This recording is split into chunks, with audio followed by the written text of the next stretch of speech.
ये तस्वीरें आपको इंदौर से दिखा रहे थे। सिमरोल में बड़ा सड़क हादसा हुआ है। गहरी खाई में जाकर के बस गिर गई है और 20 लोगों के घायल होने की खबर है। आधा दर्जन लोग घायल हुए हैं। सभी घायलों को बाहर निकाल लिया गया है। रेस्क्यू लगातार किया जा रहा है। मौके पर पुलिस मौजूद है। जांच का विषय है आखिर क्या और किन ही कारणों से ये बड़ा सड़क हादसा हुआ है। कई सारे सवाल भी खड़े हो रहे हैं। इस खबर पर लगातार हम बने रहेंगे। आप लगातार हमारे साथ जुड़े रहिएगा। पल पल की अपडेट आपको देंगे। आगे बढ़ेंगे शहर के संग्राम में। सीएम शिवराज सिंह चौहान ने भोपाल बीजेपी महापौर के चुनाव कार्यालय का उद्घाटन किया और इसी मौके पर उन्होंने कार्यकर्ताओं को चुनावी मंत्र दिया। सीएम ने कहा कि पांव में चक्कर मतलब घर घर जाना है। जनता के कड़वे वचनों को भी प्यार से सुनना है। जीतने की आग ठंडी नहीं होनी चाहिए। सीने में आग और माथे पर बर्फ हमेशा ही होनी चाहिए।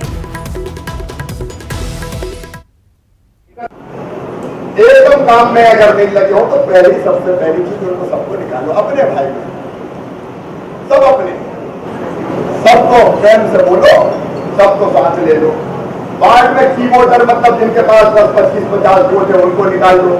वार्ड के बूथ के उनके साथ संपर्क करिए, उनका आशीर्वाद ले लो।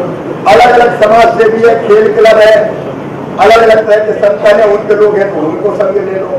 इन सबको संग कर लो और उत्साह से काम में फिर जाओ। जीतना तो है ही, अपन तो जीता ही है क्योंकि जो काम करेगा वो ही जीतेगा। लेकिन एक मंत्र दे रहा हूं जो चुनाव प्रचार करने जाएंगे वो याद कर लो। पांव में चक्कर, मुंह में शक्कर, सीने में आग और माथे पर बर्फ। जिनको प्रचार करना चाहिए और उम्मीदवार से भी कर रहा हूं, तुम भी सुन। अब बात धार जिले के बदनावर नगरपालिका परिषद की, जहां एक और नेताओं के बीच चुनावी जंग जारी है तो वहीं मतदाता भी अपनी समस्याएं नेता को सुनाने के लिए तैयार बैठे हैं। पिछले कई सालों से बदनावर शहर के मध्य से गुजरने वाली बलवंती नदी चुनावी मुद्दा रही है और इस बार भी ये मुद्दा चुनावों में छाया हुआ है। ये रिपोर्ट देखिए। यह है धार जिले का बदनावर शहर जो कि धार, इंदौर, रतलाम और उज्जैन से लगा हुआ है। बड़े शहरों के बीच स्थित होने से यहाँ का व्यापार भी अच्छा खासा है। बदनावर नगर पालिका परिषद के चुनावी जंग में दोनों ही प्रमुख पार्टी बीजेपी और कांग्रेस के नेता जोर आजमाइश कर रहे हैं और चुनाव में जीत हासिल करने का पुरजोर प्रयास कर रहे हैं। नेता चुनाव के समय ही जनता के बीच जाते हैं और चुनाव जीतते ही 5 सालों के लिए जनता को भूल जाते हैं। कुछ ऐसा ही नजारा यहाँ का भी है। यहाँ पिछले परिषद में कांग्रेस का कब्जा था और अभिषेक मोदी इसके अध्यक्ष थे। बदनावर के लोगों के लिए यहाँ की बलवंती नदी हमेशा चुनावी मुद्दा रही है, लेकिन किसी ने इसकी सुध नहीं ली। नदी शहर के बीचों बीच स्थित है और इसके दोनों किनारों पर लोगों ने अतिक्रमण कर रखा है। साथ ही नदी में शहर का गंदा पानी भी जाता है। बरसात के सीजन में कम बारिश होने पर भी बलवंती नदी का पानी किनारा छोड़ देता है और शहर में घुस जाता है। शहर के बस स्टैंड इलाके में तो हालात ऐसे हो जाते हैं कि दुकानों में पानी चला जाता है और इससे व्यापारियों को लाखों का नुकसान होता है। सबसे बड़ी समस्या तो बलवंती नदी की काफ़ी अतिक्रमण हो चुका है। नदी के अंदर पानी पूरा ऊपर आता है। हर साल दुकानों में 2-2 फीट पानी ऊपर आ जाता है और आर पार कई दुकानों से आर पार पानी निकल जाता है। नदी का जो गहरीकरण होना चाहिए वो गहरीकरण नहीं होता, ऊपरी ऊपरी काम होता है और छोड़ देते हैं हर बार। नदी के आसपास अतिक्रमण भी काफ़ी हो चुका है और ये समस्या आज से नहीं बरसों से चल रही है। नई पुलिया बनी, इसका सारा मटेरियल भी पुरानी पुलिया का नई पुलिया के पास ही डाल दिया है, जिससे नदी का जो उठाव है और बढ़ जाता है।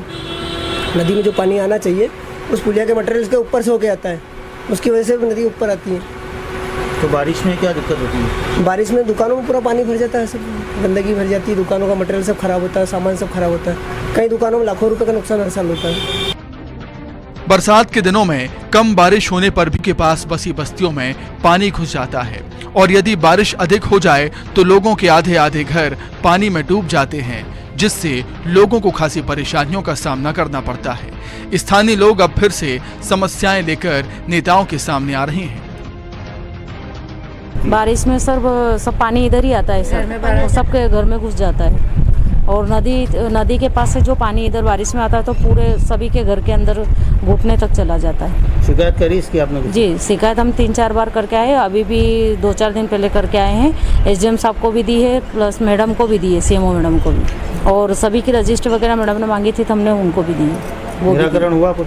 हाँ, मैम ने बोला है कि अभी आचार संहिता लगी हुई आश्वासन है मिला और है। आश्वासन मिला है कि हम करवा देंगे इसका। सालों से शहर में लोगों की जुबान पर एक ही मुद्दा है। ये दर्शाता है कि शहर में जो भी सरकारें अब तक चुनकर आई हैं, उन्होंने जनता से जुड़े मुद्दों को तरजीह नहीं दी। इस बार भी यहाँ की बलवंती नदी चुनावी मुद्दा है। लोग नाराज हैं। लोगों की इस नाराजगी का इस बार के चुनाव पर कितना असर होगा, ये तो चुनाव के नतीजे ही बताएंगे। लेकिन इतना जरूर है कि इस बार का चुनाव राजनीतिक दलों के लिए आसान नहीं है। उन्हें लोगों के सवालों का सामना करना पड़ रहा है और ये इनके लिए सबसे बड़ी मुसीबत बनी हुई है। नवीन मेहर, न्यूज़ 18 धार।